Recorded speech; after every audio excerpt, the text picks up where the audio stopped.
Bismillahirrahmanirrahim. Assalamu alaikum. Hürmetli televizyon görüşler ve Aqaba Mulahize programımızın 8. saatini görüşünlerine kızgın karşılayımız. Ben Abdullah Yalqun. Qadirli görürmenlerimiz, hemenler ma'lum bolgandak biz bu programımızda naiti muhim temalarda milletimizge Şarkı Türkistan davasıga alaqadar bolgan naiti inchki meselelerde şu sahaninki mutaxassislarni her sahada qaysi sahada chaqagan bolsak şu sahanın əhlini, mütəxəssislərini təklif qılıb, təfsili halətdə söhbət elib verib kilovatımız mülahizə qılğan əsasda. Bugünkü programımız mütünügün elanımızda bəgəndək Xitayninki nima üçün bugünküdək bir vəziyyətdə özününki barlıq cinayətləri dünyaya aşkarlanıb, sesib ketiyotqan bir vəziyyətdə Şərq Türkistan təşkilatlarına və rəhbərlərinə qarata ciddi bir hücum başlatqanlığı, hücum başlığanlığı alaqadar iki mütəxəssisimiz bilan söhbət edib beriş üçün elanı bəgəndik. Bugün saat 6'da başlamakçıdık. Biraz texniklik məsələ səbəbindən 20 minut keçib qaldıq. Aldıdan keçirim sorayımız. Bugün stüdyomuzda, yani stüdyomuzda emas, mehmanimiz Ankara'dan qatnaşıdı. O bosumu birinci mehmanim Doktor Erkin Ekrem efendim. Ankara Hacettepe Üniversitesi okutukçusu, şundaqla stratejiya mütəxəssisi ve şundaqla Uyghur Tədqiqat İnstitutu rəisi. Şundaqla ikinci mehmanim Doktor Erkin Ahmet Ankara Üniversitesi Til ve Tarih Coğrafya Fakültesi okutukçusu. Her iki kıymetli mehmanimden bugün vaxtını çıkarıp qabul qılğanlıq üçün ziyarətimizi köp rəhmət etimiz aldı bilen. Bizim rəhmət etimiz. Razı olsun. Qadirli görürmenlerimiz programımız Naq Meydanı'nın taxtlı otudu. Ekran aldı çıkıp duruyatqan numurlar arqalıq programımızga fikirler, suallarınlar bolsa yollasanlar buldu. Yoki yazma şekilde yollasanlar buldu. Şuna qılıp programını başlayıp ketayli. Endi aldı bilen her iki doktorumuzdan Erkin Ekrem'den başlasam. Her ikimizden birinci sualım endi Xitay bulubmuş 2016 yılı elbette lager siyaseti Xitay'nınki vatanımız Şarkı Türkistan'da elip beriyotgan bastırı siyaseti işgal kılıngan tarihimizden başlayıp her xil şekilde elip berildi. Dünya axbaratı şu ahırkı 2016 yılının ahırdan başlayıp büyüyen en güçlü şekilde biliniyotgan şu ceza lagerleri siyaseti şu derecede dünyaya aşkar olup ketken bugünkü bir vaziyette şu ahırkı 3-4 yıllık Şarkı Türkistan vaziyetini qandaq görürsem şu vaziyet hakkında kısıkçı bir söz olanı hep baksam, Doktor Erkin Ekrem sizden başlasam.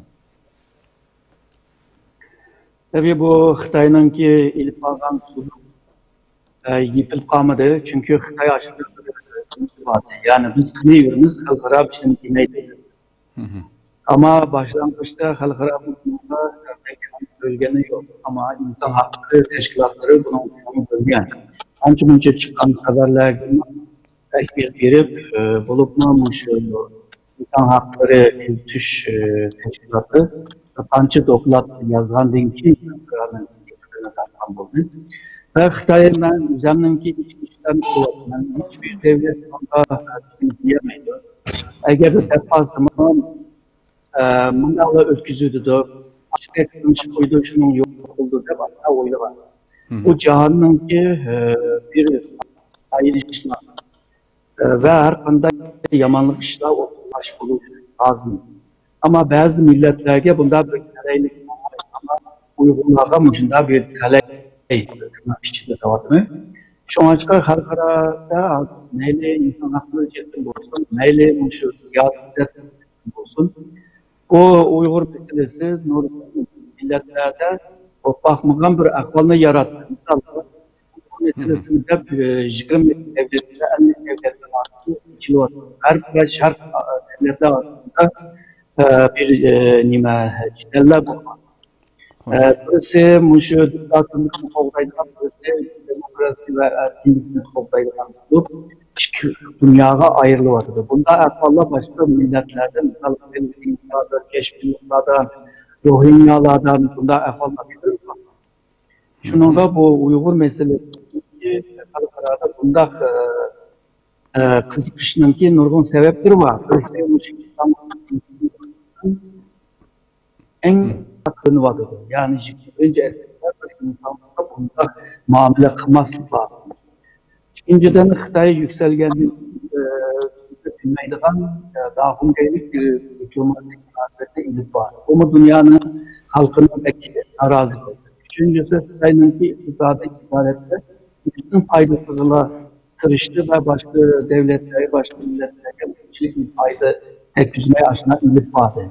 Hem de özünün ilip varan bu iktisadi ticari münasebetlerini dünya insanlıkka fayda yaptırıp maliyete küçük var. Şununla bu Xitay'ınki kendi ürünler, kazanları farklı olan bir gün halkara bunu tartışma başladı.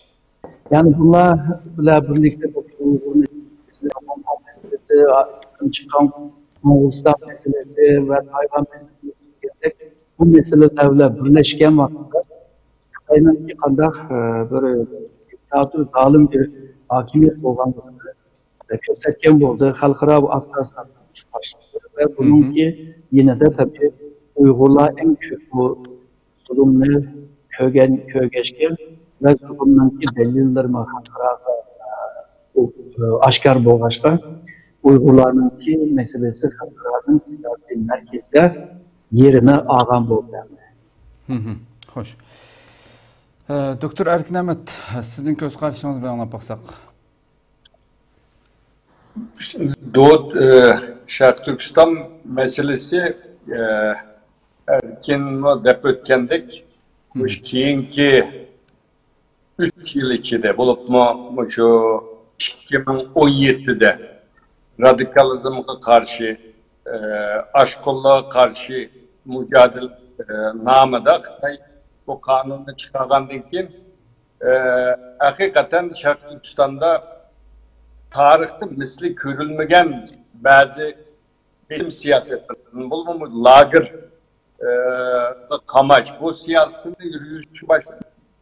Aslında Xitay yoşurun aldı bu dünyadaki İslami terörge karşı mücadeleden faydalanıp bu güreşine bahane kılıp durup Uygurlarını bastırış için elip bakan bir siyasetiydi. Bunun takımı ilgirige sürüş mümkün. Yani bugün 11. sentabr vakasının mı bugün 19. yılı olup 11. sentabr vakasından 2 yılla Xitay bu halkaradaki terörizmge karşı güreşine bahane kıptırıp Uygurlarını bastırış için bu siyasetini başlatkan. 2003'te anıtıldı marifne mani kıldı. 2008'de olimpiyat musabıkasına bahane kıptırıp bu 23 yıl dini faaliyetine mani kılgan. Hücceti çıkardı. 2009'da Ürümçi katliamı oldu. Bu katliamdan keyin besim bağın sıra gün sayın küçüğüp mandı. 2012'de Xi Jinping'in hakimiyet beşeri gelişiyle birlikte Xi Jinping reis cumhurbaşkanı boğandan keyin 2014 yıldan itibaren hasta bu teyyarlık hizmetleri başlandı. 2016 yılının ahırdan tatip bu terörizmge karşı köreş de bunu bahane tutup bilirse hazırlıkça çetel akbaratlarına diğine karıgandı. 2 milyon etrafında bizce 5 milyon etrafında adam bugün şarkı lagırda. Nurgunu kesi bitildi mesela fakat benim ailemdim. Sınırlım akam, iki akam ne kesi bitiklik hazır mesela. Bula yok o kadar peylo turması da iki akam. Üyede sınırlım Kaşgar vilayeti yok o kadar naisteki turmada yeterli. Hem de bu yerde Xitay'ınki yoşuruş kıtırıştı ama erken bilgendek 2018'de Birleşken Devletler Teşkilatı'da bu karar kullangandan keyin bunlar takip etiş doğrusunda dünya ikiye ayrıldı. Garip devletleri bilen o 50 devlet, garip bizde kullanan 20 devlet. Şunun bilen dünya da Şarkı Türkistan meselesi hakikaten halkaralaşkan buldu. Bunun şunu bilişimiz lazım. Bu meselenin kançılık mühimliğini düşünüş için bugün dünyada biz okşaş izilayotgan bizga o'xshash boshqa millatlarning mustamlikasi ostida, boshqa millatlarning qo'l ostida yashayotgan 10 minglarcha millat var. Bularning ichida Sharq Turkiston masalasining, Uyg'ur masalasining bugun xalqaro bunda kun tartibga kelishi uchun tarixda ko'rilib boqmagan bir fursat, yaxshi bir vaziyat deb o'ylayman. Köpten köp rahmet. Endi deganimizdek Doktor Erkin Ahmet hazır bir asıltıp öttünüz bilgen asli biz bu planlap qilmagan hakikaten 11 sentabr Amerika'da yüz bergen bu vaqadan keyin şu hujumdan keyin 19 yıl o'tgan bir kunga dal bilgen bu kunga udilinib qolibdi degan programmamiz. Endi şu birinci sualni shundan boshlasam Erkin Akramdan so'rasam Xitoy hamda 5 sentabr ya'ni bu 11 sentabr vaqasi Amerikada yuz bergan va shuningdan keyin vatanimizda barliq faoliyatlarga Xitoy Uyg'urlarning har qanday qilgan ishini xalqaroliq terrorlikqa bog'lab turib bostirib keldi hamda shu 19 yil jarayonida cho'ng bir kozir bo'lib berdi Xitoyga. Shuningki 19 yil harpisida 19 yil o'tgan shu kunga harpisida 5 sentabr kuni Xitoyninki axboroti bo'lgan Global Times'da Sharq Turkiston tashkilotlarining rahbarlarini nishonga olgan shaklda bularning terrorlik bilan terror tashkilotlari ekanligi dulqinay solinib butun vatandagi kulkilik darajada hamda to'kmatlar bilan barliq portlatishni o'rlashtirganligi ma'rif dunyo Uyg'ur qurultiyi bularninki bazı teşkilatlarla alakası varlıkta degandek mushunda safsatlar bilan hatta Sharq Turkiston islom harakatini billa tilga elib bu yerda bu tashviqotni dal bu 19 yillik harbiga yaqinlashgan 5 sentabr kunida o'zininki bu axborotida e'lon qilishininki nima uchun bunga ehtiyoj bo'lib qoldi Xitoy? Siz buni qanday o'qiysiz Xitoyninki bu nimasidan? Aslında bu 19 yıl boyunca Xitoy devamlı bunu geldi. O Global Times'ın arlap mışında Türklerin yazmalarını ilan kıldı. Bu yeni bir nezemez, birinci nezemez, ondan kim yani bu şimdi.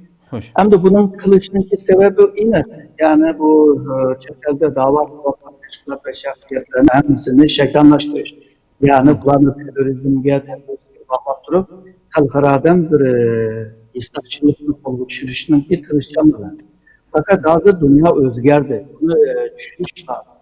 Uyg'urlarning tortayotgan bu jafolarni, bu tortayotgan iztiroblarni dunyo asta-asta to'g'riladi.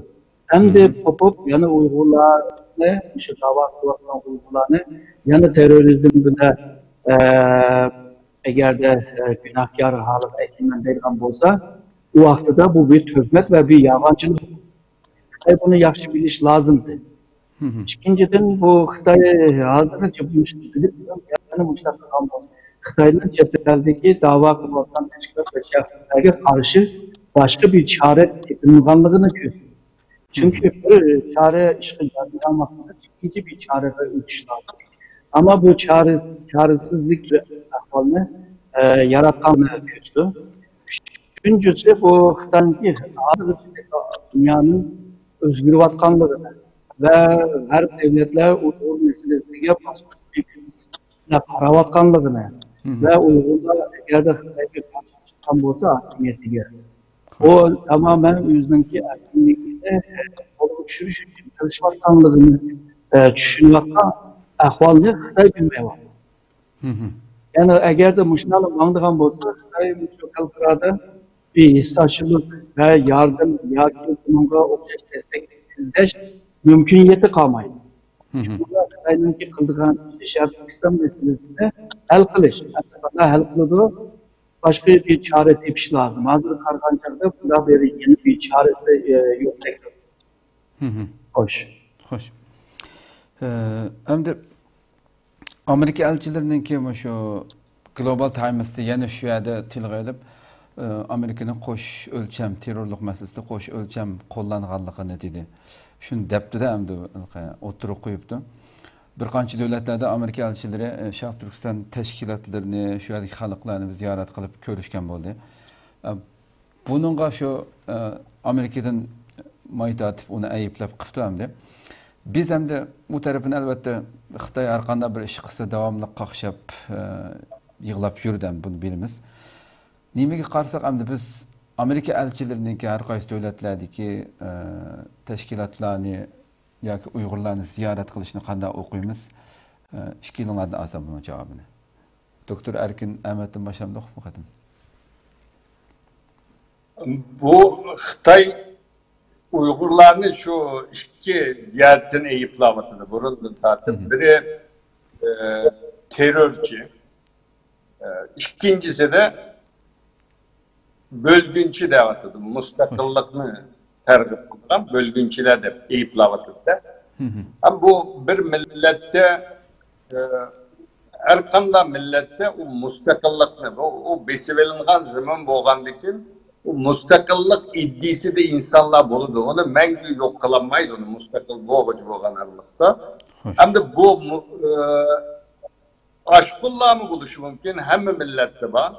Ama bu az sanda bunda ademlerini bana kıttırıp halkarağa Uygurlarını terörist deyip manda iplaş bunda köztüş hem de bu işendiremeydi de dünyanı. Şu anda Amerika, Xitay mı Amerika her yıl insan hakları doklatı ilan kılıdı birisine. Bunun da burun Şarkı Türkistan meselesine ait de az Xitay'daki Müslümanlar, Xitay'daki insan hakları dep, sendiçiliği dep, onun da az orun veriletti. Hazır hem de keyinki yıllarda bulup 2009'dan keyin bu insan hakları doklatı da Amerika'nın Şarkı Türkistan meselesine de Uygur meselesine ait keng kölemde yer verişke başladı. Ama Amerika dünyada özünü kabul kıldığın demokratik bir devletim. Amerika bulanı terörist devatıdı, Amerika'nın teröristleri var, minin mi var, şuna Amerika koş ölçem koyuvatıdı dese bu işendiği güçlük emez. Xitay'da hemmimiz bilimiz, diktatör bir devlet, bir parti başkanı, fikir erkinliği yok, insan haklarından söz ediş mümkün emez. Şuna bu Xitay'daki Amerika'nın onda ilişki dünyada kültürlük bir nesendir.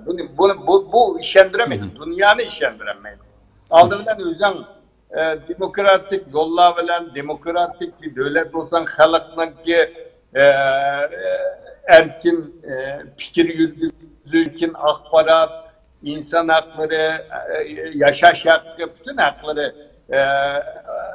olsa Xitay'da onun için bu kıl taleplerini nemkası buludu dep oylayım. Hem de ammavi teşkilatla demokratik devletlerden ait de muhim hem de. Bu nurgun devletlerde ammavi teşkilatla o devletteki o temponlukla ammavi teşkilatla belgeleydi. Halkının hak hukukunu hükümetin, her kanda hükümet, demokratik devletlerde bu o bazı halkınki haklarını da vermeydi. Şuna ammavi teşkilatlar arkalık kolga geldi devletlerde hak hukukunu.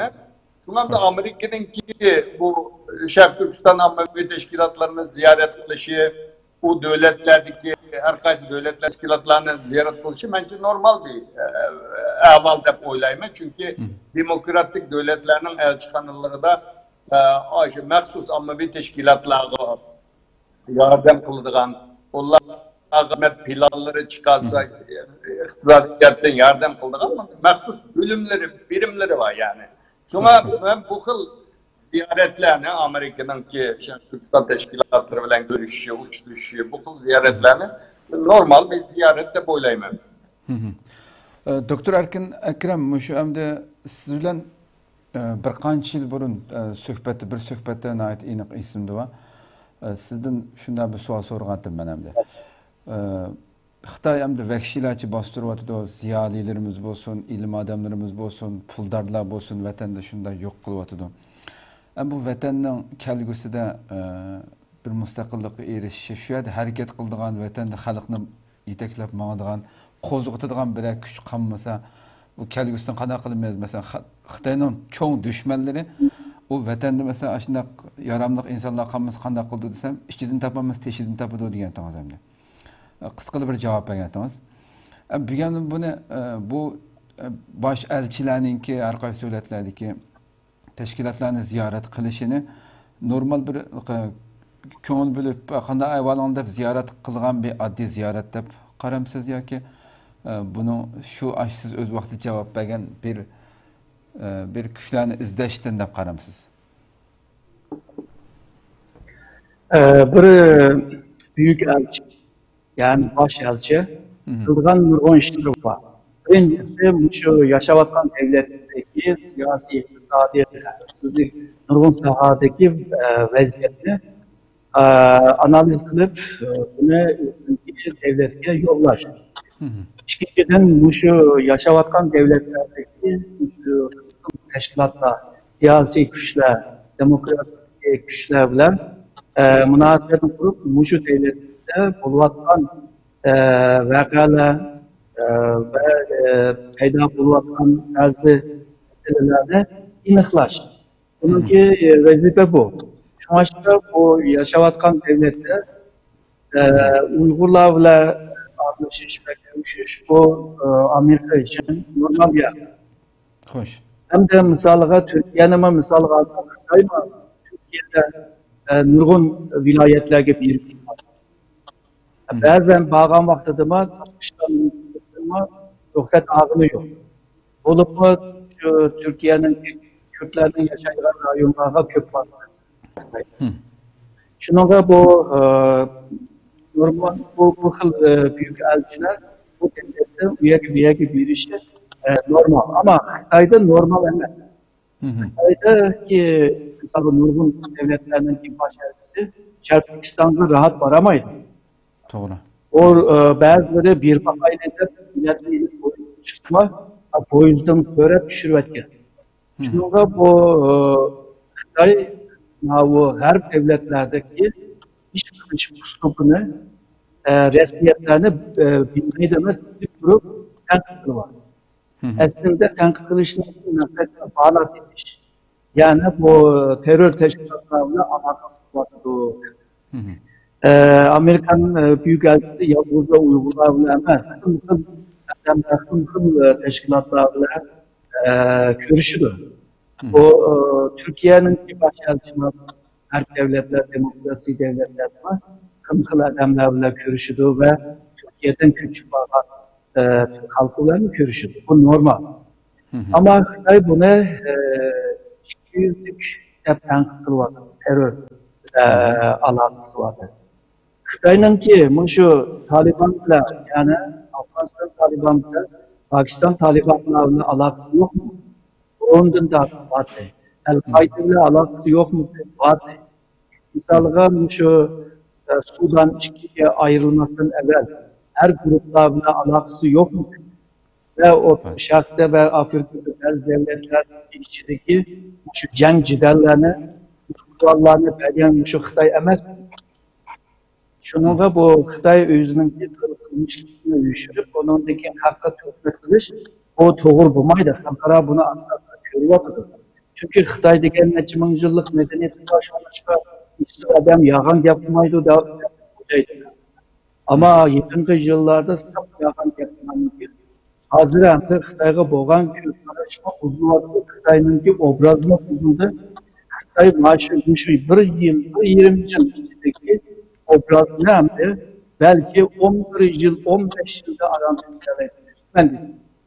Şununla Xitay'ın ki obrazı halkı Xitay'ın gitken yaptırma takla iş demek. Hoş. Hoş.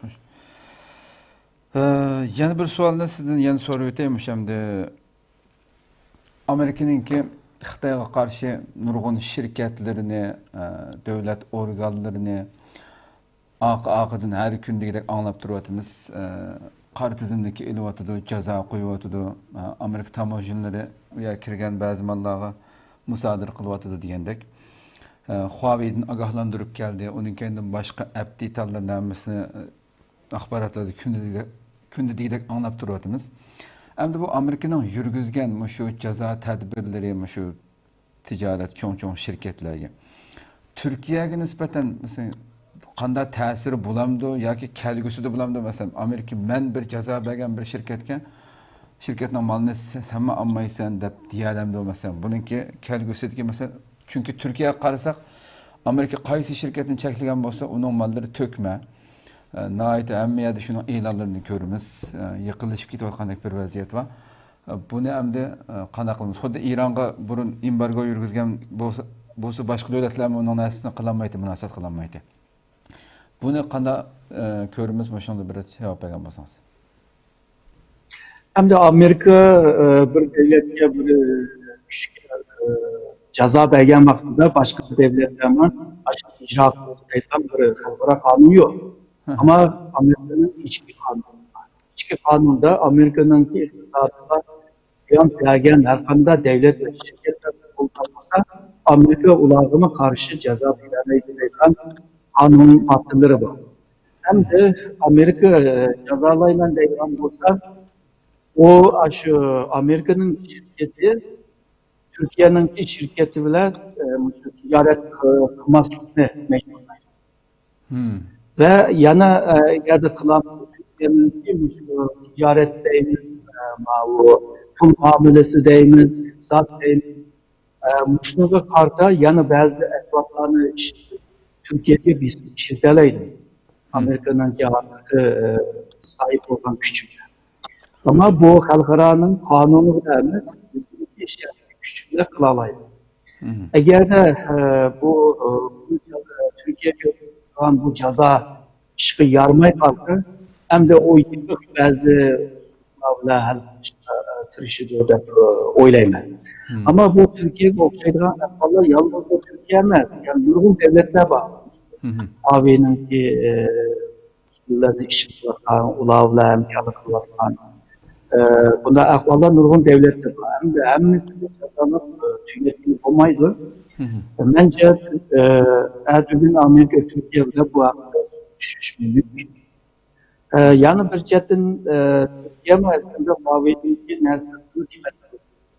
Mesela şu Türkiye'nin telekomünikasyon sisteminin esasına muhabbet Türkiye'ye. Şununla bir yerde bir haterli mesele var. Türkiye şu telekomünikasyon işletmen sisteminin sırtında yanı bir sistemden çıkıyor. O sistem hem de Huawei'lerini arlaştırmak. Yani demek ki Türkiye'me bununla dikkat ediyor. Yani Türkiye terakkiyat kılıvakan bir devlet olduğunun için çetelden kırdığın meblağlar, çetelden kırdığın teknolojiye ihtiyaç var. Şununla bir çetten boyutu bir çetten yani tedbirli var. Şununla bu Amerika ile arasındaki bu sohbetlerde belki bu meselelerini düşündürüp kilişi de o depme oylayman. Hoş. Demek ki hakikaten ahırda dep ötkenimizdeki yani siz dep ötkendek nurgun şu internet meselesi vardır, nurgun nasi karşı Huawei teminlevat kallıqı. Hem de hakikaten bixaterlik meselesi de şu internet, şu uçurlarınki bixaterlik meselesi mi? Bir eğer bir xatar aslında diyen gepte hem de. Amerika'mız zaten bütün başka devletlerini, Avrupalarını, barlıq devletlerini bunun texnikisinden yirak duruşqa, çünkü onun məlumatını, xalqның məlumatını oğurlaydıqanlığı haqqında agahlandırıp keliyotgan çağırıq qılıp hem de besim qılmasımı. Demek ciddi bir dikkat kıldığan işte hem de sizden bilişiniz müşahede sizden cevabınız göre bir sual çıktı müşahede. Türkiye'deki meyli teşkilatlar olsun nimelerge dikkat kılış gerek hem de. Bulup mu uçur neslerinin bir kadar. Tabii bu bazı işletmen kompleksin hiç şengili olmaydı. Mümkün nurgun tecrübe var. Şununla Uygur teşkilatlar ve teşkilat erzaları arasında ayrı bir etkiyle bir sen kuruş lazım. Yani Xitay'nınki kirişi ya ki erzalı kılvatlar bazı güçlerinin kirişinin aldığını ilginç için. Hem de bu cidden Uygur teknolojiyle şuhungan Uygur teşkilatlar olsa ayrı bir sistemle çıktım buldan hemine bir hesap kılıp teşkilatlar eğer de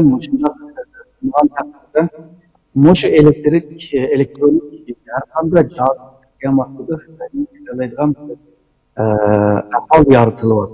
Yani bunu Amerika mı tutsak bulamaz, Rusya mı tutsak bulamaz, Avrupa mı tutsak bulamaz.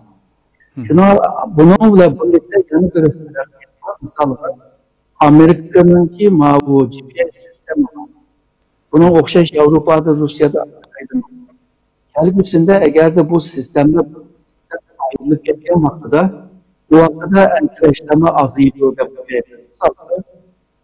Xitay'ın ki Beydov'u bağlanan sistemdeki kol telefonlar belki açık sistemde bu kol telefonlar Google'ı işitlemeydi yani başka bir programdan işitlemeydi. Hem de bu mesela iPhone var, şu Beydov sistemdeki bazı programları işitlemeydi. Bu iki tütünde karaplandan bir sistemde karaplandan. Bu vaktidə belki Uygurlar hem sefer sistemini işletken vaxtında Xitaydan icra qilish mümkün ama o sistem boğucu ama elektrik sistem. Belki nurgun məhdiyətlər Xitay alalaydı ve alalığan bu uçmağla təşkilatın işini bozuş ve birisi görməkdir. Teşkilat reisleri bile bunu saldırış, hoşunda uçurlarını temin edip teşkilatını acillaştırışına tırışıkladı ve yanılı kılıdı da böyle. Köp rahmet. Türkiye'ye biraz kayıtıp gidelim de şu Türkiye'ninki siyasi muhitini emmizin ayeti yaxşı bilimiz yaşayatımız. Şarq Türkistan davası üçün qaysı əhvalda hazıramdı? Hər ikiliyonla hem akademisyen, hem siyasi sahada xizmət qılayotqan şəxslərimdir. Neçə illər, axırqı illərdəki əhvallara qarab bunu qandaq oylaysa, Doktor Erkin Əhmədim açsam. Şimdi Türkiye-Xitay münasebeti 1971 yılı diplomatik münasebet ornatışıyla başlanan. Hoş. Lakin 1997-90 yıllarının ahırıgacha bu münasebet bunçalara güçlük emesti. Ama 2000 yıllardan tatip Xitay bilen boğan ticari, iqtisadi, siyasi, medeni cihetki münasebetten terakki kıldırır. Siyaseti elip beribatıdı. Ama hazırgı evvalga karısak hem de bu bugünkü hükümet 2015 yıldan tartip şu Xitay bilen boğan münasebetini küçeytiş, takıma ehmiyet verip tilvat. Sonra emmemizge mağlum 2009 yılı 5. İyul Ürümçi katliamı mezgilide azıcık reis cumhurumuz o vaktidə Recep Tayyip Erdoğan. O vaktidə 5. çisla bu vakıa oldu. Ta 9. çıslağıcı, 7. çıslağıcı Erdoğan birini demegen. Ama ta Kars'ın Edirne'ci boğan bütün vilayetlerde bu Şərq Türkistanlıqlarını qollab quvvetləyirəm, namayişlər oldu. Həmimizki məlum İstanbul'da bir 20 bin kişi qatnaşqan, mən Türkiye'ye kəgələ onda çoğun namayış görməyən. 20 bin kişi Uygurlar üçün meydana çıkıp Çağlayan meydanında zor bir namayış oldu. Ondan da Erdoğan adeta soykırımı, bu xuddi bir ırkı kırgınçılığı Xitayning qılıvatqını deb bayanat verdi. Ondan keyin o vaqtdagi öktüçü partiyalardan Milli Hareket Partisi, Cumhuriyet Halk Partisi, hamma partiyalar qattiq pozitsiya bildirdi. Hatta Avrupa Parlamentosu'da, Birleşken Devletler Teşkilatı'da, İslam Konferansı Teşkilatı'da biz Şərq Türkistan meselesini anlatımız da Recep Tayyip Erdoğan onda dedi ama keyinki hayatlarda kaldı. Avrupa'da onda avaz çıkmadı o vaxtda. Hem Amerika hem başka devletler bu Xitayına qattiq eyiplemedi o vaxtlarda. Şunun bilan bugünkü kelgan vaqtimizda da Türkiye taraqqiy qilayotgan bir devlet. Hem bugün dostlarımızın köpeytiş siyaseti elip barimizda bir hukumuna oturup koydu. Şu bir qancha aydan buyon hozir hammamizga ma'lum Türkiye etrafidagi bütün devletler bilan munosabati yaxshi emas. Bu 15 iyul bu FETÖ nemesi de harbiy özgürlüş elip beriş elip bağlan vaqtida bilisizlar garip bilan bo'lgan munosabati yirgileşti. Amerika, Avrupa devletleri hem de hazır Gretsiya bilan bu Şarkı Akdeniz'deki meseleden bu da sürkülüş var. Arap devletlerinin hemmisi bilen sürkülüşü var. Şuna hem de hazır şu devatıda biz dostlarımızın köpeytiş taşkı siyaseti elip baramızda. Ama bunun da qaragan vaqtida bence hem halkara münasebet mutaxassis Erkin Ekrem bunu tepsili deydi ama ben üzeriminki göz karışına kıskıca bayan kaldı etmek yaptım. Benim göz karışım Türkiye dostlarını köpeytiş siyaseti nemesi değil mi? Xitay bilan bo'lgan munosabatni kuchaytirishga tirishyapti deb o'ylayman. Men ham Anqarada ish qilyapman. Chunki Türkiye iqtisodiy jihatdan hozir bu ham bu Xitoy virusidan tufayli Türkiye'de ishlab chiqarish eksport azaydı, ticaret topladı. Şuna iqtisodiy jihatdan bu mesele var bugün. Dolar, avronun bahası yüksek gityapti. Türkiye bir merse işsizlerinin sahne bağlan sırf köpüyatı bu Xitay virüsünden tüfeyle şuna hem de bir neslerin kütüklük Türkiye. Hem de ben Uygurlar ictimai tarattılardan nurgun nesillerini yezivatıdı ama o biraz asası yok. Sözle hem de Türkiye bilen milyar dolar Xitay'dan Türkiye ağan iş mi yok. Yani hazırgıcı biz bildiğimiz bir 3 milyar 600 bin dolar karz aldı bir katım. Bir katım 2 milyar dolar bir banka pul Xitay'dan. Yani 5-20 milyar etrafında hoş. Bir karz pul geldiğini bilip bir Türkiye hazinesini kütüvatıdır. Meblağ kilamı ticaret sonmamızını köpeytimiz davatı ama Türkiye bilen Xitay oturuştaki münasebette Türkiye burundan tadıp ziyan tatırlık. Ama Xitay virüsünün tüpeyle sayaçlanmak ile davatı lazım. Bunun tüpeyle takımı ziyan tatırlık Türkiye. Sonra da bu siyaset karısı kısa müddette bizdeki küllerden de Xitay bilen boğan münasebet küçüğden dek türüdü. Elbette küçüğü ise bizge faydası yok bilesiniz. Köp rahmet. Doktor Erkin Ekrem hem de hakikaten biz sizden yani qanchılığan qatim söhbet ötküzdük bu meselelerini. Erkin Ahmet'nin ki sözünün ahırı ulaplam sizin biraz fikrinizi bildirip baksanız hem de Xitay hakikaten Xitay bilen dost olup bir devlet yoki şahs paylayıp bakkanlığını belki fikretmemiz gerek hiç kim. Türkiye mi yıllardan beri biz sizden söhbet kıldık. Meyli ticaret cihat, hacmi cihattan olsun. Hem cihatta ziyan tatip gereklik Türkiye.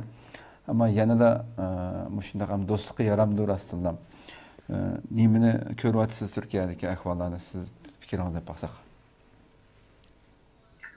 Doğru, bu Türkiye Xitay'a her yıl için 20 milyar dolar kazandı. Xitay adam pulunun şu 5 milyar dolar karazen. Malum sizin kulaklıqını çıkarıp bir gaqib bakın, avazınız biraz üzülüp kelatıdı. Kulaklıqını bir çıkarıp bir gaqib bakın. Hazır yaxşı mı avaz? Ha, yaxşı. Tamam. Yaxşı. Doğru, hazırki ahvalı qaragan çağda Türkiye her yıl Xitay'a 5 milyar dolar kazandı.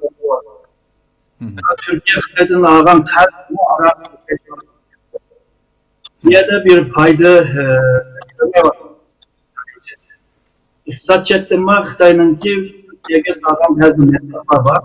o mevcut Xitay'ınki şu İpek stratejisini emekleştiriş için ama Türkiye çetin parlamentoda bu fırsatçılıktan gelen bir rol da öyleydi. Çünkü Türkiye çetinlikte bu mevcut işliyordu. Meyli kancı mesela 15 şimdi işlemiş tefellikler vardı. Onun için yani 15'indeki bu sahip olan sahip olup onun için şu başka bu Xitay'da Amerika metafili var. Yani bir mesele olsa şu siyasi cidden yani cevap var. Çünkü Türkiye bu garip devletlerle münasebet geçiriyor. Hem de Amerika'yla boğan münasebetlerde mesela Müşok Fethullah'ın ki peşindeki Matatürkçü hareketliğinin peşindeki adamda Fakirler'de Türkiye'si de var. Amerika tarafından da bir aile değil ama onun için Amerika tarafından Türkiye savcısızlığı yan bir adam Şimali Suriye'deki Kürtçülere yardım için Türkiye'nin rahatsızlığı var. Amerika'yla boğan münasebetler Avrupa'yla boğan münasebetler var. Yani şu rayon karakterli ve Türkiye'deki bazı siyasi güçlerdeki meselelerin Türkiye'yle jiri. Bu bir peyde Suriye, Hindistan'la yakın münasebet kuruş hem de bu diplomasi tablaştı. Her bir devletin ki diplomasi tablaşı ve siyasetin belirleyen noktadaki tablaşla doğru yakın ölçümü yok. Her şu hakimiyet peşinde uzun Türkiye doğru o zaman hazırda Türkiye hükümetine şu doğru yolda bilmadı. Fakat bir daha vardı da bu yol ama devam. Hem de bu Xitay yeni eminleşmiş olup mu protokolda bu şu kömür yol, taş yol, hava yoluyla Türkiye'den Avrupa'ya ötüş Xitay için maliyet cidden naydı başka yoldan manzı maliyeti de yüksek kıymetmiş. Şununla Türkiye Xitay'ın şu yeni stratejide hiçbir oranı var. Hoş. O Türkiye'nin şu oranından aykırılık yani çıkacak yani alayımız iki diğer bir kütüş mü var? Ama bu kütüş halkın emelleşme ya da emelleşmeyi hem de bu hükümet ya ki biz kendisinde niye konudu ve İpek yolu projesi Türkiye'ye niye eklerdeydi o hem de kendisindeki yıllar Hoş hoş. Köp rahmet Doktor Erkin Ahmet hamda hammamizga ma'lum bir qancha haftadan buyon Moğollarning hamda Xitoy bizga yillardan buyon yurgizayotgan bu atalmış tırnak içindeki qo'shilish siyosati Uyghur tilini yo'qotishdan iborat dunyoga qo'shilib o'tyapmiz deb bozorga silayotgan amaliyotda o'zininki tilini majburlayotgan bu siyosati yillardan buyon yurgizib keldi. Bugun tilimizdan so'z etish mumkin emas bir vaziyat yashayapmiz vatanimizda. Ham buni Mo'ng'ullarga ijro qilmoqchi bo'ldi. Buni ijro qilishga yo'l yo'riq tushgandan keyin Mo'ng'ullarning Xitoy tili darsi o'tish masalasiga qarshi bildirgan inkosini ham qanday tushunish kerak? Siz nima deysiz? Bu Moğollar Xitoydamdi bu ichki Mo'ng'oliyada 7 milyon etrafida Xitoyning rasmiy soniga qaraganda Xitoyda 7 milyon etrafında 6 milyon 800 bin etrafında bir Moğol yaşayırken bunlarınki %70'i hem de ichki Moğoliyada kalganları Xitoyning başka eyaletlerinde hatta Türkistan'da yaşayırken hemen hoş konuştular. Ama Moğollarınki biz Moğollar bilen birge okuduk, ular bilen birge yaşadık. Bu Uygurlarga seliştiği vaqtida bazılar köp adamlar Moğollar asımılıp ki Moğollar tügüdü deydiğen manda bir nime ba. Elbette Moğollarning ki Xitay bilen okşaş itiqat qilgan bo'lg'achqa ham Xitoylar bilan qiz elib berdigan bo'lg'achqa bular Xitoylar bilan to'y qilganlarning soni boshqa millatlarga qaraganda ko'p. Shunga bularninki Xitoycha biladiganlarning sonimi ta 80-90-yillardami shunday ko'pdi bularninki. Biz nima qildik? Ammo bizim bir ortiqchiligi bularninki milli nimesi anıtıl şuuru bizden yukarı yani. Bizde Uygurlarının içinde tilimiz yokup kesin nim buludu. Til başka o tilga alaydı ehmiyet verip o tilga boğan bu an seviyenin yukarı buluşu mühim bu arada. Mongollarda bu naydı yukarı emri. Şu özara Mongollar uçraşkan vaktidir mesela bizim Uygurlarda biraz Xitayca ünvasak Xitayca bildiğinliğimizni etrafımızdakilerge çok için yani Xitay bilişi lazım, Xitayca bilişi lazımdır. Özara mı Xitayca gep kılışıdığın ballar vardı. Ama Mongollarda bu anı tılda sözleşiş, anı tılga ehmiyet veriş şuuru, an seviyesi bulardı yukarı. Şuna mesela Xitay nüfusu bizdekiden yukarı Moğolistan'da Xitay bildiğin Moğollarının sani köp tilla uzun yıllardan bu yan içki Mongoliyada Xitayca ütülü atkan. Bunda turuqluq bu ketim hem de toluk oturmakta hatta okuşlarının çıkıp Xitay'ın ki bazı derslerini Uygur Xitayca ütüsülerde Mongolca ders ütüsüne emelden kaldığındaki katlık narazılık bildirdi. Hem de bu bir milletninki tılgı boğan til söygisi, anı til şuurunun kançılık yukarı ikelliğinin Mongollarının ve anı tilini yok kılıştan asan emesliğinin bir ifadesi de oylayım de. Bunu mesela biz Uygurlar mı? Mesela Uygurlar nurgun, onda desek vatanda Uygur ziyalilerimiz olsun, Uygurlar olsun, Xitay'ın bu besimiga karşı her xil yollar bilen, mesela bu keygeli koymağa vaktida Ürümçide bir toluk oturgucular hemmisi doppullarını giyip verip narazılığını bildirdi. Milli kıyafetlerini giyip narazılığını. Ama ziyalilarda da teşkillik alda anı tılga boğan Xitay'ın çekilişine karşı bir narazılık yok. Çeteldiğimiz nurgun problemlerimiz var. Bizim ağıltıdığın derdimiz köp boğaçka bu anı tılga taza ehmiyet vermevatımız. Biz eğer Şarkı Türkistan'da anı tılda marifini eslik keltiremesek bizden tilimiz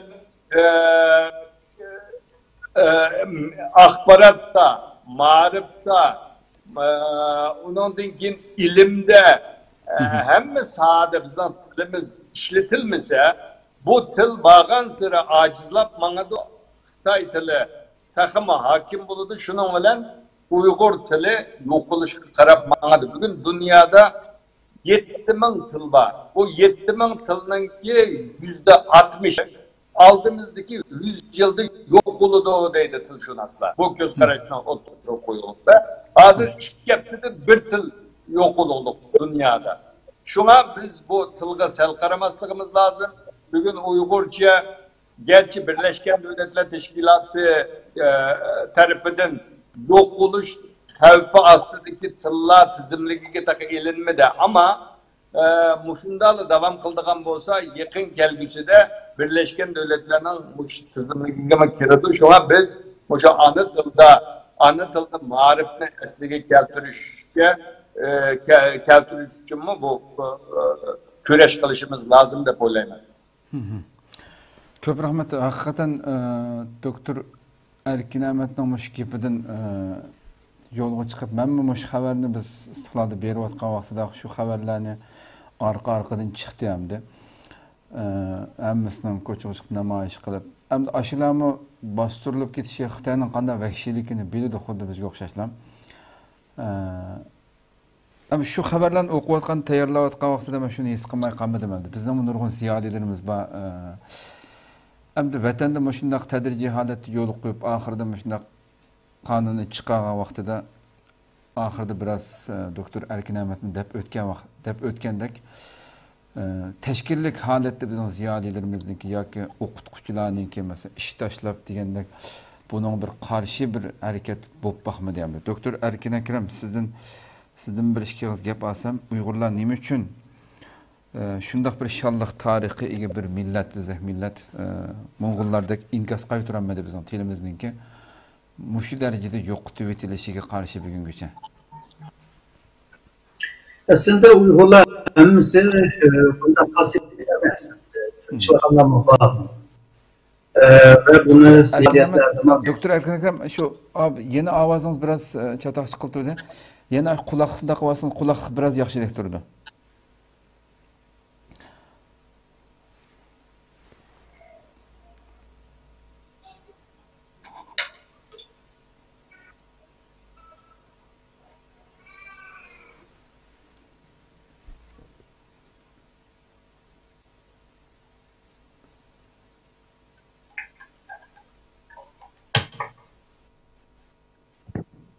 Hazır yaxşı mı var? Hamda, yaxşı geldi. Aslında Uyg'urlarninki hammasi yani bir kısım ziyalılar ve siyasatçılarla bununla ehmiyet veriyorlar. Çünkü ana til tüyüp ketken vaqtida başka bir til tabiidan başka bir til hamda Xitoy tiliga ketgan lekin Xitoy boshqalarga ahvollar buni ko'rmaganlar mı var? Ama ko'rmaganlar mı var? Yani hazır hayatta yaşayan devam kısak olmam deyilganlar. Bazıları tıkın o iş ketkenler var.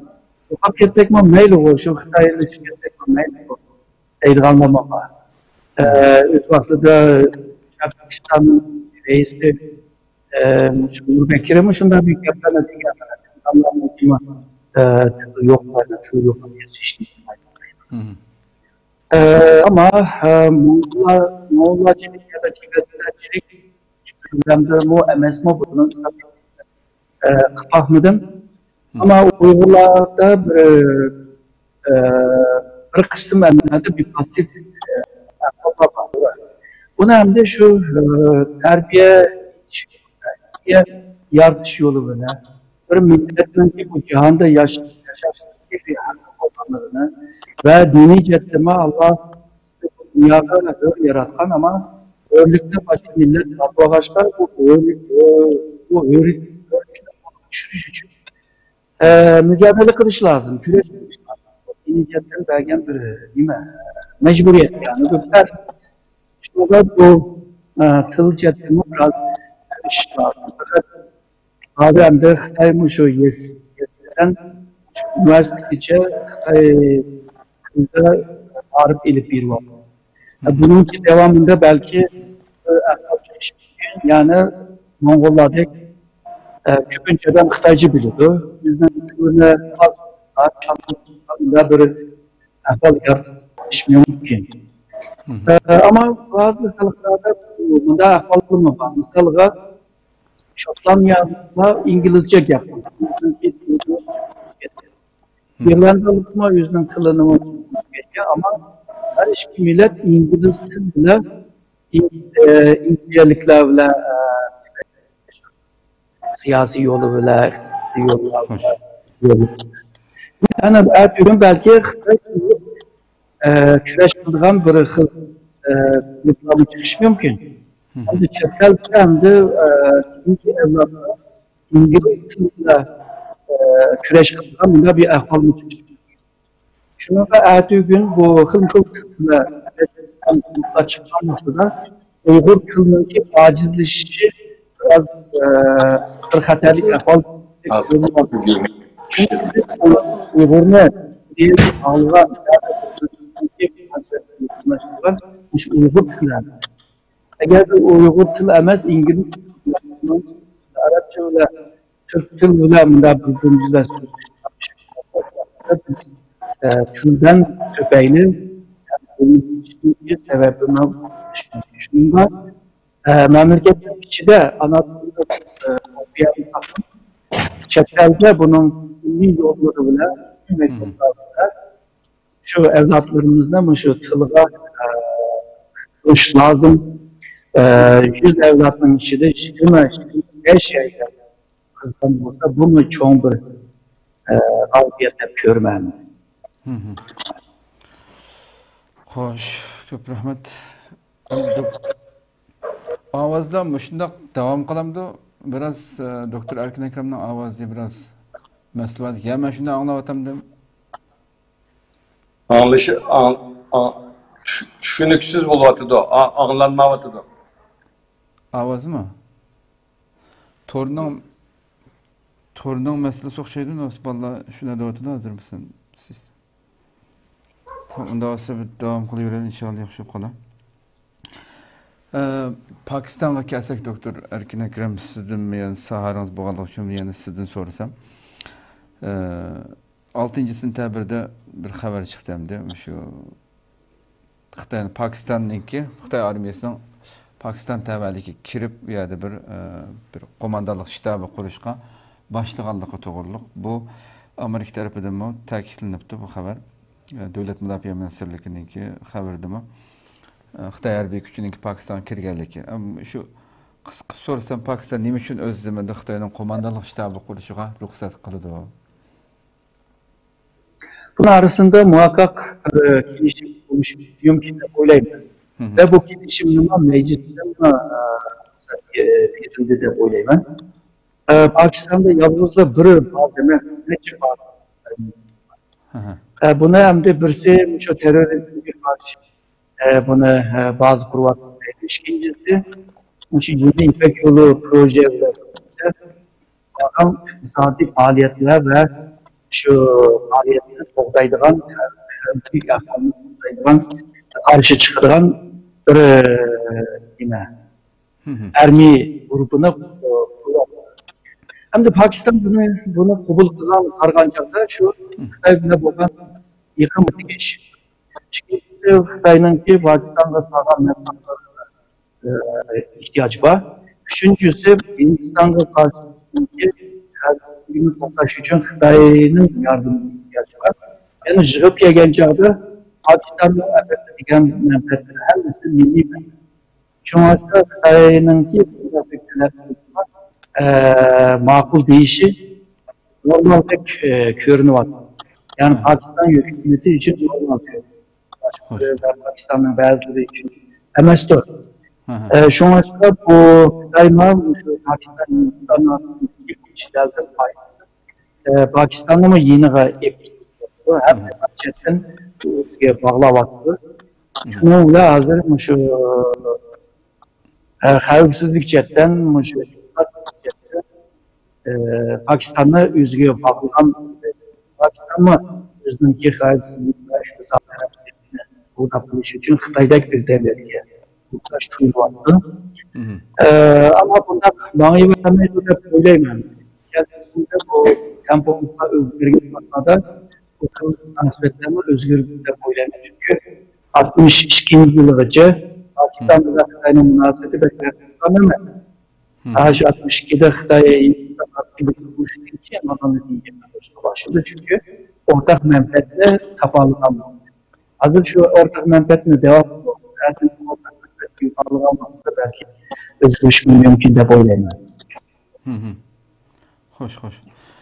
Ama müşahede akıslam yani sorsam doktorum şu devlet bundan bir şekilde yol koyup Xitay'ınki armiyasının kirişi yol koyuyotgan bir paytda Pakistan'ın içindeki Pakistan talibanlarınınki birleşkenligi Xitayga qarşı dal mush Xitayning bir balvaq bir yol savdo planiga tahdid sifatida shakllanib ularninki 3 bo'linib ketgan 2007-yili qurilib 2014-yili 3 bo'linib ketgan Pakistan talibanlarining amlikda birlashib Xitayga qarshi Xitayning diplomatlariga savdo nimalarga qarshi birlashganlik to'g'riliq xabar chiqdi hamda.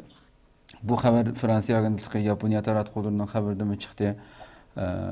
Buni hamda qanday tushunamiz hamda? O'xshash vaqtda hukumat Asi tarafdan mana qilib turib, bu jamoatniki Pokiston talibanlarining Xitoyga qarshi, hatto oxirida shu jamoatning rahbariniki Xitoy oxirgi ikkinchi nishonniki Amerikadan keyin Afg'onistondan chekingandan keyinki Amerika askarlariniki keyingi nishonimiz Xitoy bo'lganligini o'ttirib qo'ygankan o'z vaqtida 2014-yilda. Hozir birlashgan 3 guruhga jihodiy guruhlarga ta'limotida Xitoy elchixonasi va shirkatlarga hujum qilish, Xitoy fuqarolarini tutqun qilish yoki o'ldirishni buyurgan ekan hamda. Bu jamoatning birlashib qilishini qanday o'qiymiz hamda? Bular sebepler birleşkenliğini ben ama bularınki Xitoyga qarshi belki şu İslami oylagan bo'lmesi kerak deb o'ylayman. İkincisi kendisinde Xitoy va Pokistonni ta'sir ostiga etib, Pokistonni tutgan ahvolini hozir bo'lmesi kerak. Üçüncüsü Uygurlarning fatvosi bu zulümle bunda qarab turmasdan ağırlar ihtiyaç bildiğimiz Müslümanların bir mecburiyeti bulganlarını gerek deb o'ylayman. Fakat Xitoylar şu Afg'oniston talibanlarla görüşüp ularni tayin qilishga tirishgandek Pokistondagi şu talibanlarning tirishidi deb o'ylayman. Artık biri yani şu menfaatlarda ularni hayırlaştırışıdı veya ki ularni içinde bölüşke tirishidi deb o'ylayman. Fakat Pakistan'da yalnızlar Pakistan talibanları emas. Yani başka cemaatler Pakistan hükümetinin Xitoyga qilayotgan siyosatidan norozi. Ularma bizning teşkilatlarımız bundan başka Pakistan boyunca Pakistan'dan qilayotgan siyosatiga norozi. Baluchistan'daki rayonki bunun rayonda. Bu rayonunki şu usulsüzlüğü Xitoy'niki İpek yolu Taşkent'ten Guadar ilip bağlan boyunca buluşlar. Bu yerde bir çatakla çıkış mümkün. Ama bir Xitoy ile pek yıkılışıp etken vakitte Pakistan'ın ve Pakistan'ın düşmanlarına şu içindeki meselelerine hareket kesilip belki Pakistan'ın acizlaştırışmıyor. Yani Pakistan'ınki yalnız Xitoy'la ilip varılan siyaseti kendisinde Pakistan'ın teknik kıyın alga başlatmış mümkün. Çünkü da yalnız bir devlet getirilmesi mesela. Nurgun düşman, dost veya devlet münasip kuruş diye. Yani özünün menfaatine anlaşılış için hayır kılıç diye. Ama yalnız bu tarafı oluşu Pakistan'ın kendisi için mi doğru bulmayı?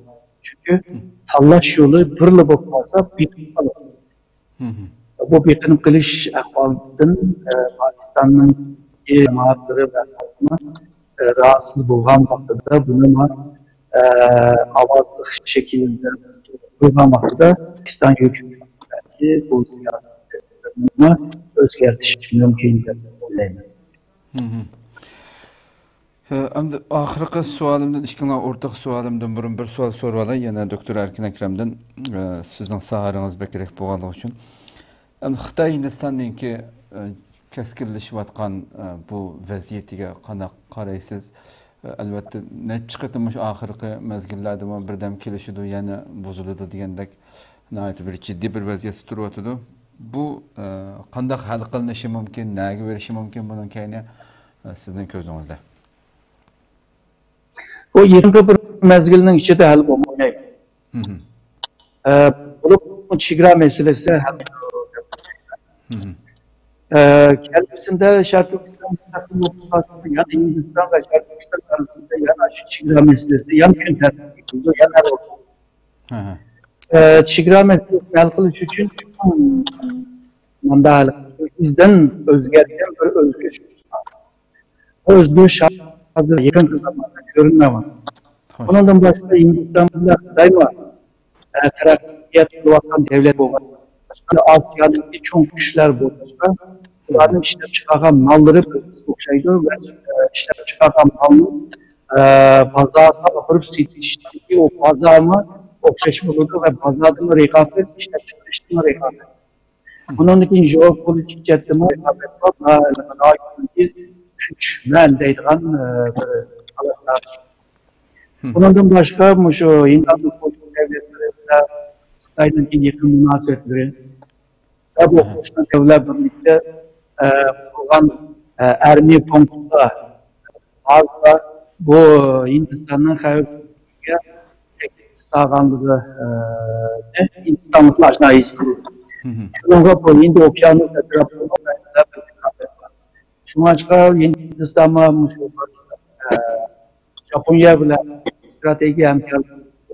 Ondan Amerika bile şu Hint strateji şerikliklerini kurup Xitay'a tapışıyor. Yakın bir iki ayının içinde Hindistan'ın matbuatları Şarkistan meselesi gibi çoğun bölüşme başladı ve hükümetinden tavsiye kılıyordu. Yani uygun meselesi gibi sahip çıkandık. Xitay'a her cetten uyuşturmuş lazım dep kılıyordu. Eğer bugün Hindistan hükümetine Şarkistan meselesi götürüp çıkış ihtimalına yani köprü var. Yani bu meselenin hemen çıkıp gelgen çağda Hindistan ve Xitay'ın arasındaki o cidel asıl Türkiye'de oynayabilir. Hoş. Ama gapingizdan doktor yana bir savol chiqib qoldi. Bugun biz xabarda ba'da o'qimasam, bugun Mike Pompeo qaysi 53-qatim Sharq Janubiy Osiyo davlatlari yig'indagi shu davlatlarga hammasi dengiz Aral masalasi bo'lgan davlatlarga xitob qilib turib, faqat bayonot e'lon qilish, gap qilish yetmaydi, bir harakat qilish kerak. Sizlar ishingizlar Amerika sizlar bilan birga turdi deb bularni bu chaqiriqni qildi, jiddiy shaklda bu chaqiriqni qildi. Bu yerdagi harakat qilinglar degani nima harakatni ko'rsatmasanga? Harbiy harakat qilsanglar men yeninglarda demoqchiman. Hatto masalan bu vaqtida hozirgi siz bergan javobingizda Hindiston Xitoy munosabatimi oson hal bo'lmaydi, uzun suzildi degandek. Bu Xitoyning atrofidagi bunday jadal bor davlatlarni biz burungi suhbatlarimizda degan siz Amerika bevosita kirmasimi, ayda jadal borlarni urushga so'qishi mumkin deb. Kelgusida bir istiqbollik bir holat shakllanishi mumkinmi yaqin kelgusida? Mayli Xitoy Hindiston bo'lsin, mayli shu Sharq Janubiy Osiyo davlatlari bilan bo'lsin. Aslında Amerika 2010'un 7. ayda Vietnam'da icraat çıkanda İslam Ministri Hillary Clinton mı diyeceğim. Şu vakitten başlayıp şu Cenab-ı Xitay Cumhuriyeti koşun devletler asla onun için Xitay bile tabiattan şeyler. Mesela Xitay'ın ki çıkrası rayondaki işgalden sızlık ötkengi. O haksızlık bu devletler daim Xitay bile hazır ve çamına 20 yıl ötkengi. Filipin bir vaxtada 2016'da Xitay'ın bir halkası erzdi. Sotma Xitay'ın haksızlık devletinde. Ama Xitay biz anlamayımız, düşünmeyiz ve icra kılmayımız da kanunlarını koysun. Kalan devletler öyle koysun. Amerika'nın müşücetten şahat anlaşılma beğenmedi. Hem de bu kollardan gelen devam ediyor. Sayılam yakınlaşan o Şark Denizi'ndeki devletler bunda bizim gitmeye vardı belki.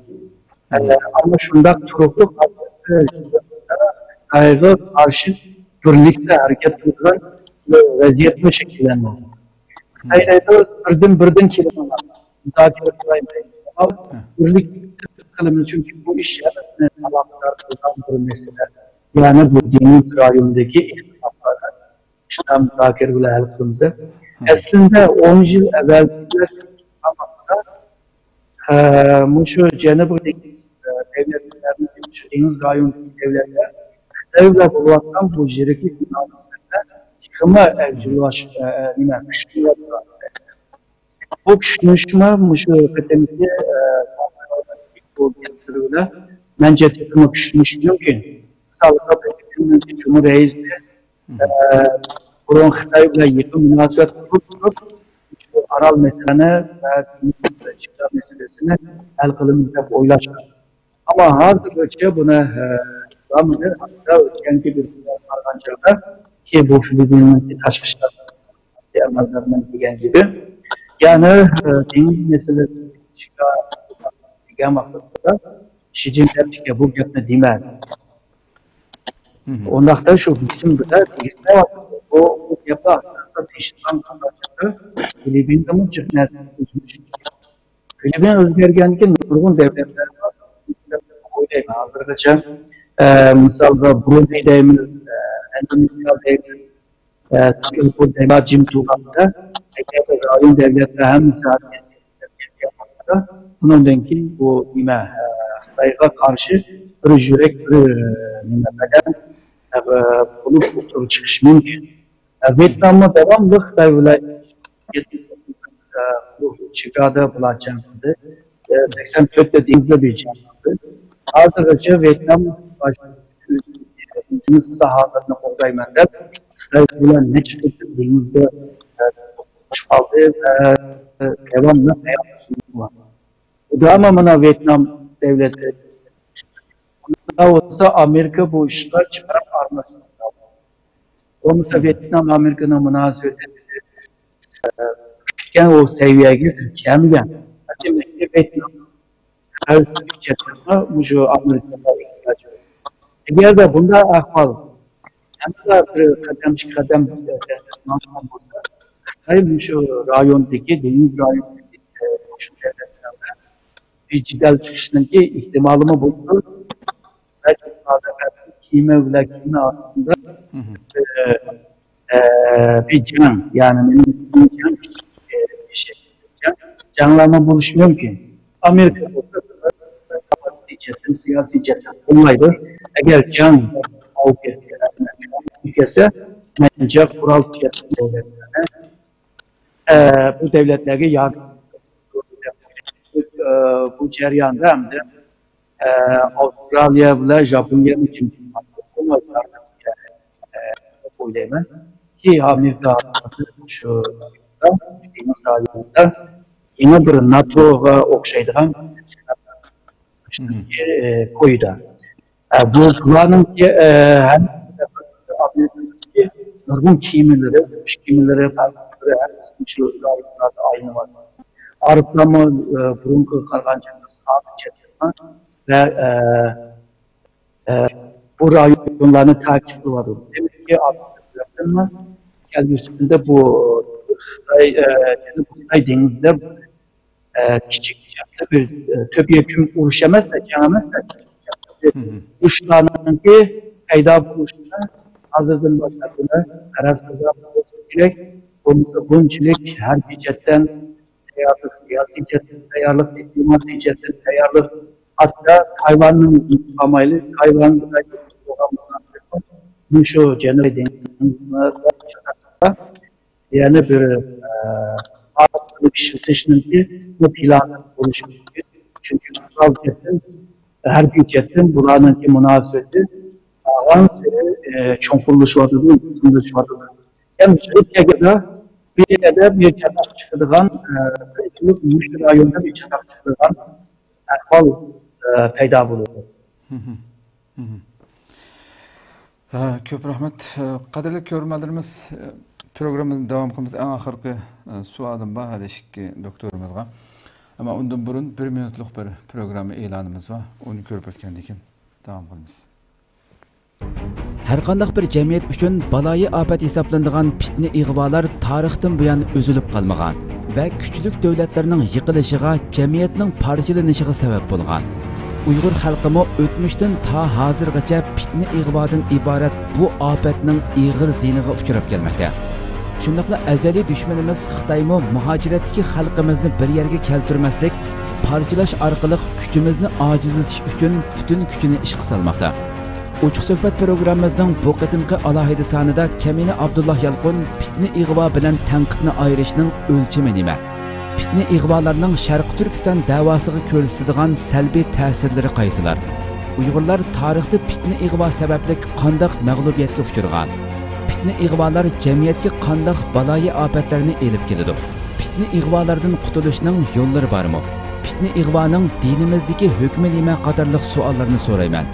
Sharq Turkiston Ulamolar birligi rais vakili ustoz Mahmudjon Damullam, Dünya Müslüman Alimlar birligi a'zosi ustoz Abdurahmon Jamol, Selçuk Üniversitesi tarix fanlari doktoranti va yozuvchi Abdurahim Davlat, Sakarya Üniversitesi tarix fanlari doktoranti Nuriddin Izbasar qatorliqlar javob beradi. Keng ko'rurmanlarimizni 12-sentabr shanba kuni İstanbul va Moskva vaqti kech soat 18 da Istiqlol ekranlarida kutamiz. Qadrli ko'rmanlarimiz, tekrar assalomu alaykum.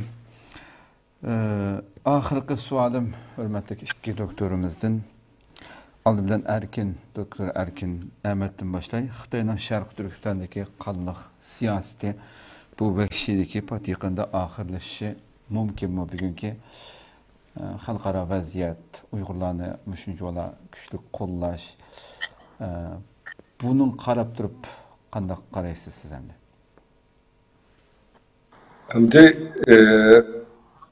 millet tarihten bugünkü milletlerinin tarihi qaraydigan bolsak, yakınki 100 yıllık tarih qaraydigan bolsak, bu xil tüzümler, yani Xitoyning hozir mutlaq hakimiyet tüzümü, diktatörlük tüzümü, bence bu uzun sürmeydi deb o'ylayman.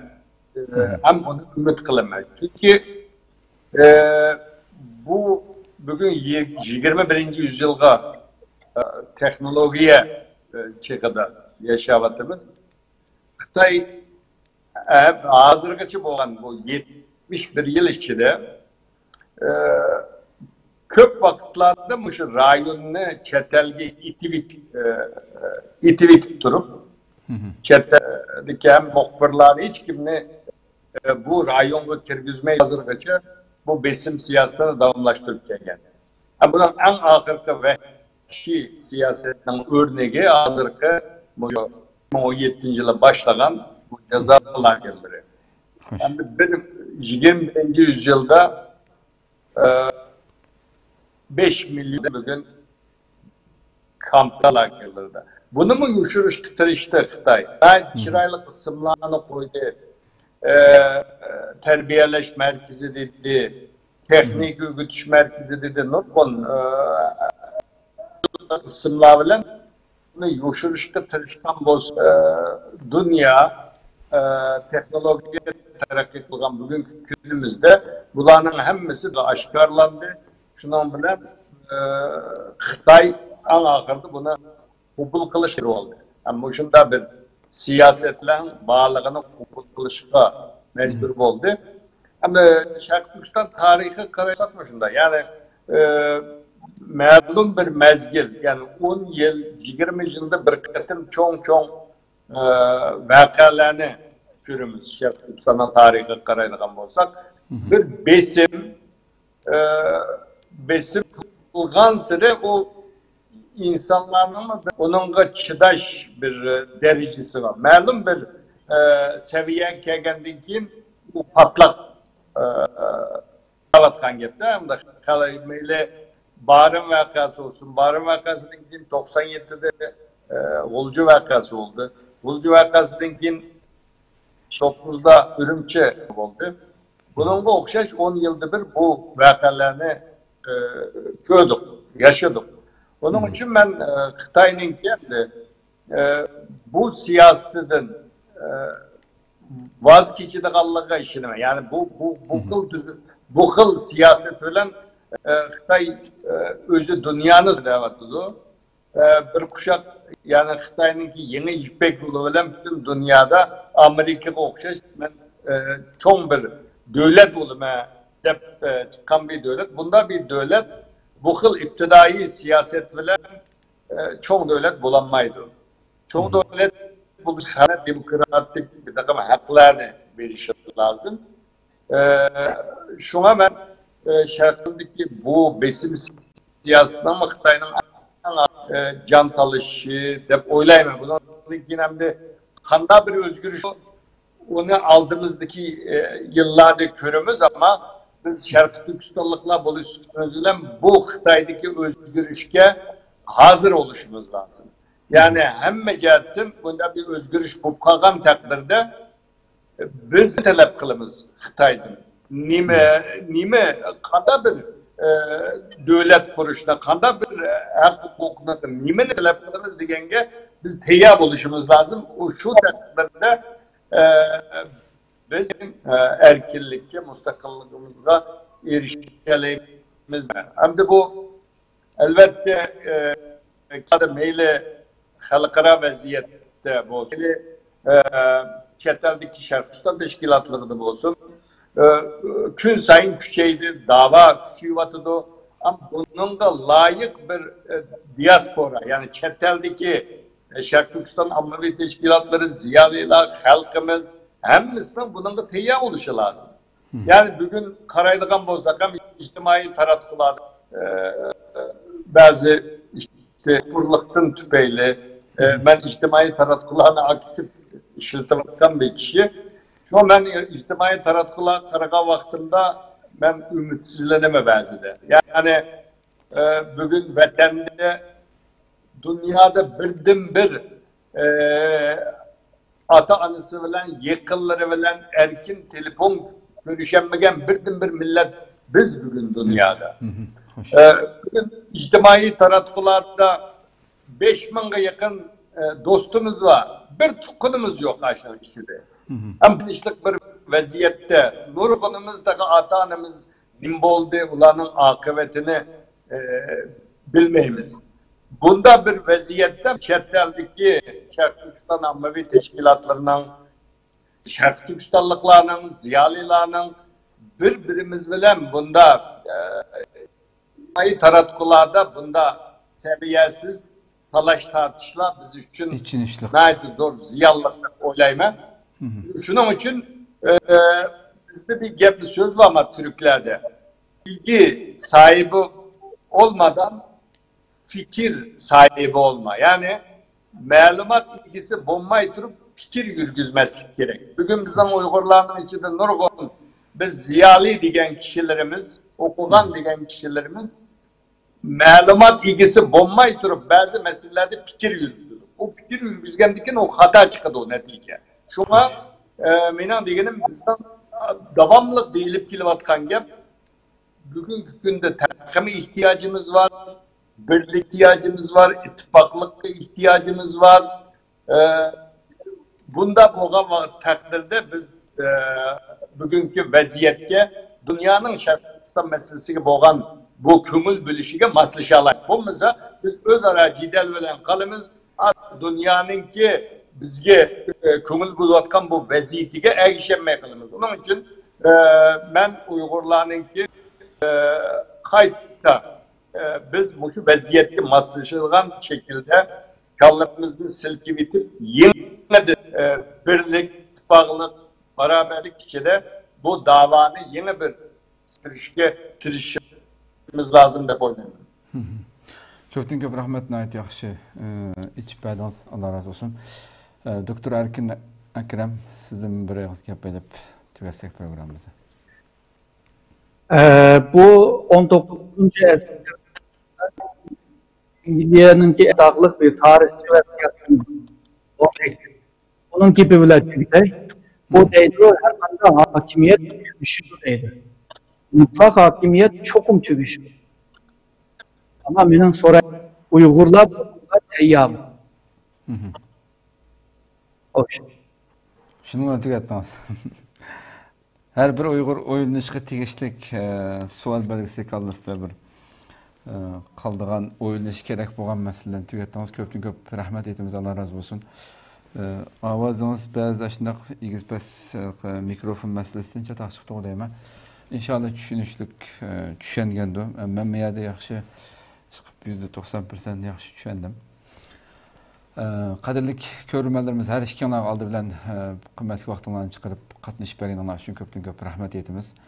İnşallah başqa bir programda yana başqa bir temalarda taklif qilamiz inşallah. Rahmat. Qadrli ko'rmanlarimiz, shuna qilib bugungi Vaqa va Muloyiz programmamizning 8-soni mushada oxirlashdi. Sabr qilib ko'rib berganlar uchun ko'p rahmat aytamiz. Yana bir qatim suhbat ko'rishishga omon bo'linglar. Assalomu alaykum va rahmatullohi taala va barakatuh.